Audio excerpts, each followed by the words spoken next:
Imani za kukwiyereka. Mungu atakuonekania. Imani za kukwiyereka. Mungu atakuonekania. Uno munsi Imana yanjira za kukwiyereka. Leo Mungu wangu atakuonekania. Urakunda kugororoka cyane. Unapenda uri umuntu akunda kugororoka cyane. Uko mtu anapenda utakaso sana.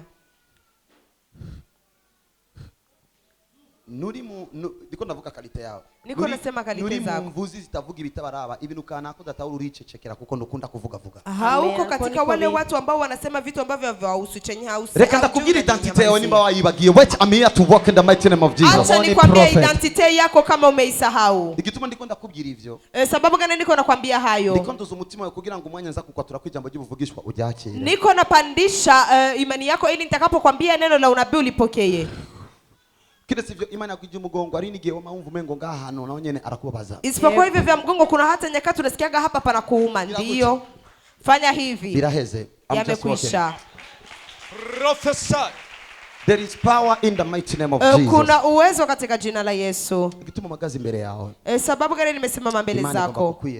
Mungu anataka kuonekania. Kuko nikesho utabona result ya masengesho. Mara nyingi hauoni result ya maombi ambayo unaomba. Kama masengesho aliko finalement ntubona ivyo ariko rasengera. Unaomba lakini hauoni kile ambacho ulikuwa unaombea. Huyo ni ukweli. Ukaba masengesho cyane ariko finalement ntubone icyo uriko. Unachukua nyakati unakaa maombi lakini hauoni chenye uko unaombea. Umutima cyane yuko igihe kimwe ijuru rizo gukorera igitangaza kugira ngo ryo nyene rikuvugire kuko ni wakuzugira benshi bakuvugira ukeneye ko Imana gukorera ikintu kiza kuguha imvugo no kuvuga. Umeweka roho kwamba mbingu itakusemea kwa maana ulikomaha una watu wa kusemea, lakini umesema Mungu atakusemea. Huyo ni ukweli. Umazimisi ubigira Imana. Unamaliza masiku unamwambia Mungu. Nanje unyugurira imiryango. Nataka na mimi unifungulie milango. Ndakeneye uko nanje mwamenye. Ego, unyugurira imiryango. Na mimi nataka unifungulie milango. Ugendera mu kwizera kandi urakunda Yesu nukuri bitandukanya n'ikintu cyose kitanezeza Imana. Unamtembelea ndani ya utakaso na unampenda Yesu unajachanisha na kitu chote ambacho kinaweza kuweka ndani ya ariko uri kuririra Imana yuko yokugura ibintu kanaka vy'uburyo kuko mbona amaboko atakiriyo vraiment. Lakini unalilia Mungu afungue vitu kama uwezo kwa maana naona mikononi mwako hamna chochote. Huyo ni ukweli. Ugira Imana ngo ndabizi Imana ariko arageze yuko babona ko narondeye wewe. Unamwambia Mungu inafika wakati watu wajue kwamba nimekutafuta wewe. Huyo ni ukweli. Come on, prophet of Jesus. Ukomya amashi ayakomeye Imana, Imana nayo mugirire. Anayepiga makofi anapigia makofi Mungu. Firstly, nagomba rero ntangaza. Nilikuwa nataka kutangaza. Imana igiye kuguhezagira. Mungu anaenda kubariki. Nabavuze amena Imani na wenye wanasema amena Mungu anaenda kuwabariki. Imani guhezagira. Mungu akubariki. Ariyo grace iri mu buzima bwawe. Pako neema ambayo iko maisha yako. Ninayo umwansa gwanya cyane. Ni neema ambayo adui anapiganisha sana. Mutabizi uraza kubimenya. Kama hauvijui utakuja kuvijua. Ariko bishoboka ko hariyo party kubiziko. Lakini inawezekana kuna mahali ambapo unavijua. Uganirizwa cyane mu ndoto kuburyo hari ibintu biba uba usa n'uwabibonye. Unaongeleshwa sana katika ndoto. Kuna nyakati vitu vinatokea kama vile uliwahi kuviona.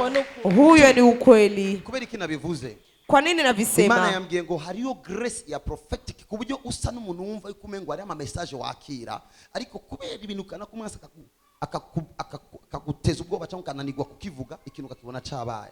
Mungu anasema kuna nyakati anakuongelesha, anakuonesha vitu unakataa kuvisema lakini vikitokea ndio unavijua kama vimetokea. Niko bimeze? Niko bimeze. Kenai? Zoom. Amaso yanje arabona kamera yanje yakije. Macho yangu yanaona kamera yangu kamera yanje imaze kwaka. Kenai? Kamera yangu imeshawaka. So, icambere ure kubwo. Cha kwanza uache uoga. Ufise ingabire y'Imana. Uko na karama ya Mungu. Ufise ingabire y'ubuvugishwa muri wowe. Uko na karama ya unabii ndani yako. Ngomba ndayidomeke ngaha. Nataka niiwashe hapa. Ngomba kuidomeka ndaha. Nataka niiwashe hapa. Urazi James ingabire y'ubuvugishwa ego urabizi kuko nimbere y'ukuza wabanje kuba confirme mana ngomba niko na karama ya unabii. Ego. Na mbele uje hapa ulingoja kuvikubalishwa. Mana ngomba nemezwe koko kuja mukozi ari umukozi wawe. Amena ya. Niko yabiguhishuriye. Ulimwambia Mungu mimi nataka unifunulie kwamba yule ni nabii wako ndipo niweze kwenda. Na Mungu sasa hivi anamaliza kuviniambia. Yagize neza kubiguhishurira kuko iyitaguhishuriye ukaza ugasanga umukozi Imana yambaye jile ingana gutya wari kugira makenga. Ni vyema kuvikufunulia kwa maana ungekuja na mkutana mtumishi wa Mungu amevaa jile kama hii ungekuwa na mashaka. So kubera ko nkunda abantu ushobora kwambara costume nini kugira ngo izindi tisi zizofasha abandi je nambarize nkwi. Kwa sababu mimi napenda watu siwezi nikavaa tisi kubwa na acha tisi navaa tisi ndogo ili ile nyingine itakayobaki isaidie wengine. So ufise prophecy muri wewe. uko na unabii ndani yako, niyo nyene umwansi ariko aragwanya. ni hiyo hiyo ambayo adui iko Igituma ariko anapiganisha. arayigwanya. Sababu gani iko anapiganisha? Ayikweganisha ibintu kanaka vyo mu muryango. Yiko analeta vitu fulani vya katika familia, kubicaniro. vitu vya madhabahu ya familia. Kuko nsubi ma generation ndabona hari abantu mu muryango bagende mu bintu vy'igifumu. Kwa maana mageneration inaona kuna watu ambao walitembea vitu vya kifumu. Mama wa mutoya n'umufumu. Mama yake mdogo ni mfumu. Iyo zumu yawe irane ya makenga. So hiyo zumu yako inanitia mashaka. Ivyo niko navuga nivyo. Vyenye niko nasema ni kweli. Imana ichimbwiye ngo wewe ufise grace ya prophecy, ariko uri kugwanya n'ibintu vyo mu muryango vy'ilinye y'igifumu. Mungu ananambia wewe uko na linya ya profesa, lakini uko unapiganisha na vitu vya familia vya kifumu. Nico gituma ingorane ugira ya mbere mu muhamagaro wawe, ugira confusion y'indoto. Iyo urosi indoto nyayo kesho urayibagira. Unakuaga na confusion katika ndoto. Unapoota ndoto ya ukweli mara nyingi unaisahau. Déséquilibre dans les rêves. C'est comme si ushobora kumara igihe uri mu ndoto nziza ariko ikindi gihe indoto zikaba poto. Unaweza kuwa na nyakati unakuwa na ndoto nzuri, lakini na ungine nyakati ndoto zako zinakuwa potopoto. Uri kwa randaba neza ndaje kumuvugishwa connect time. Yule ambaye kwa anatizama vizuri na kuja kumtabiri yeko. Ali abantu bandaba nishavu nchanikira nubwo. Kuna wenye wananiangalia na hasira hadi nasikia uoga. I pray in the mighty name of Jesus. Naomba katika jina la Yesu. Ibyiza bitari bwagushikeko bigushikire cyari. Mazuri ambayo alikuwa hajakufikieko mara moja kwa jina la Yesu. Ndamutezeko kuko afise umuhamagaro. Namkawie kwa maana iko na wito. Kandi negezwa gutunganya this calling. Tena lazima niweze warabwiwe ngo umugisha wawe uri mu muhamagaro wawe. Natengeneza wito huyu kwa maana ameambiwa kwamba wito baraka yake iko ndani ya wito wake. Barabikubwiye. Hiyo ni ariko Imana igiye ngo nkupe ibimatanye n'umukondo kuko iyo linye y'ivyo mu muryango nivyo gupe cyo bita corombericale murabitawe. Imana yamwe ishobora kumva umengo akantu kanaka karagucumise ku mukondo. Ego ndiyo. Umuntu ashobora kumenya nibigucumita ku mukondo yo nanigwa kumenya amafaranga yawe ari. Mtu anajua na vile ambavyo vimekuchoma katika kutofu. Anaweza kashinda kujua penye pesa zako ziko. Ivyo ndiko ndakubwira vyose nivyo. Vyenye niko nakwambia pesa ni kweli. Hakuna hata kimoja cha wewe. Wigeze kunyandikira message? Uliwahi niandikia? Warabimbwiye? Uliwahi binambia? Twarasangiye icyayi muri le Kayoro urambwira ivyari. Uliwahi changia chai kwa binambia? Change twari icapati kwa mantire mu Buyenzi urabimbwiye? Au tulikula chapati kwa mantire Buyenzi kwa binambia? Change ni Yesu Kristo yabivuze tumukomera amashyi Yesu Kristo amebisema pigie Mungu makofi. Magades kalabra hadinos kadeja. Magados. Manga hadus kadeja. Agomba kuvuga. Yesu nashimwe. Amen. Je na jensenze mvuga ati Mana akaba ari wowe wantoranije umukozi wawe uze kubimukoresha kandi byose ntihagire na kimwe atambwira. Mimi nimekuja nimeomba nikamwambia Mungu naenda umtumikisha mtumishi wako. Kama kweli mtumishi wako vyote asiachi kunambia chochote kile anambie vyote. Imana yarambwiye mu bisanzwe Imana yarambwiye ati je ugutabagwa kwanje kuzova mu ngabiri Imana yamha. Mungu amenambiaga katika kusaidiwa kwangu kutatoka katika karama ambazo Mungu amenipa. Ariko sinabitahura umukozi Imana arabintahura. Lakini nilikuwa sijavielewa mtumishi wa Mungu anavinielewesha. Najyama nkahishurirwa bimwe nkabimenya. Nilikuwa nikilala nafunuliwa vimoja na vijua. Ahandi najyama nkarota ibintu biteye ubwoba nkakwa kwiruka. Pangine naota vitu vya kutisha nataka ukimbia. None ndatangaye cyane kubona na mama wanje mutonya n'umupfumu kandi n'umupfumu aranashaje abisaziyemo. Na mamangu mdogo ni mfumu tena ni mfumu anazeeka hadi anavizekea emo. Natangaye cyane kubona umukozi Imana abivugiye. Nashanga kuona mtumishi wa Mungu anavisemea hapa. Abakomya amashimani igiye kubabwira ibi. Wanaopiga makofi Mungu anaenda kuambia vingine. Imana igukorera iki? Mungu akutendee nini? Numbwire bibiri. Chakindi cha mbere ndakizi ariko igituma ndakubwiye gutyo ni kubera ko ari formule biblique. Ari igihe genda gusabira ariko ari igihe Imana ishitsa ico mwisabiye nico gituma mbaza ari muri. Kuna nyakati Mungu anafikisha kile ambacho umejiombea. Nini unataka Mungu nikutendee? Aha. Waraguze parse. Ikindi cha kabiri basi. Cha kabiri ndayikorere mu kugororoka. Cha gatatu. Cha gatatu izo mperezo giza. Uzori ndobori ivyerezo yarabirangije. Cha kane. Cha ine. Cha kane shaka Imana inkize umutwe ugomba unyice n'unumva no sara.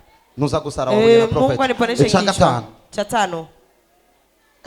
Awe na bonus. Anapewa na bonisi. Ndasavye Imana iguhe bonus. Naomba Mungu akupe bonus. Cha gatanu genda kunda umugabo wanje cyane.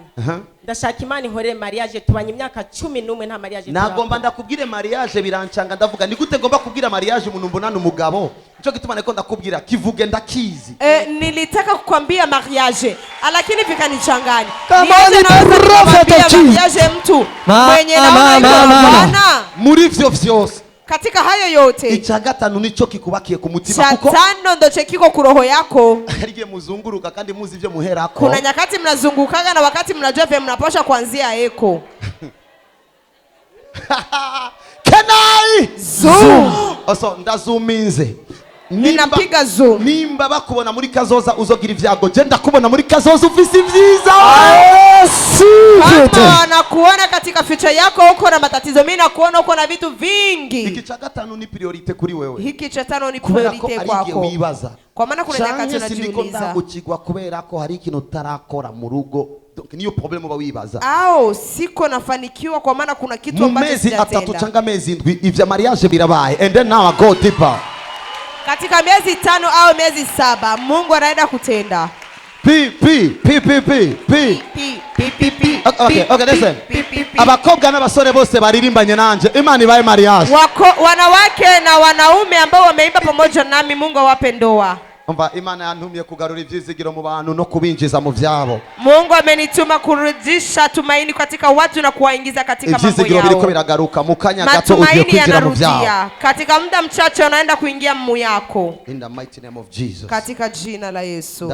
Daba. Niangalie. Nakushimiye mwami kuko uri Imana nziza. Nakushukuru Mungu kwa maana uko Mungu Nakushimiye mzuri. ko wamuhamagaye. Nakushukuru kwa maana umemwita. Ndakushimiye ko mufise ku mugambi. Nakushukuru kwa maana uko na mpango Ndamutumbereje pamoja ko naye. y'amaso yawe muri jewe. Namuelekeze kwa yale macho Kugira ngo yako. kuva uno munsi Ili kuanzia leo abone ivyo werekana. aone vile ambavyo Indoto vinavyoonyesha. zitakuvako. Ndoto ambazo hazitoki Uko wamaye kwako. kuzinesha umuhe Gisi kuzinesha. uliwapa kuzishinda, Umufashe umpe kuzishinda. kuzitahura no gusigura. Umpe kuzielewa na Shetani kuzitafsiri. ahunga ubuzima bwiwe. Adui kimbie maisha Ingwara yake. yose muri we. Ngoja wote katikati Irarangiye. yake unaisha. In the mighty name of Kwa Jesus. jina la Yesu. In the mighty name of Jesus. Katika jina la Yesu. In the mighty name of Jesus. Katika jina la In the Yesu. mighty name of Jesus. Katika jina la Yesu. Ibikuruhishije birakurekuye. Vyenye vinakuchokesha vyote Abadaimoni vinakuachia. bakugwanya barakuvuyemo. Mapepo yote yalikuwa In the mighty name of yanakupiganisha Jesus. yanatoka katika jina la Yesu. You are free. Uko huru.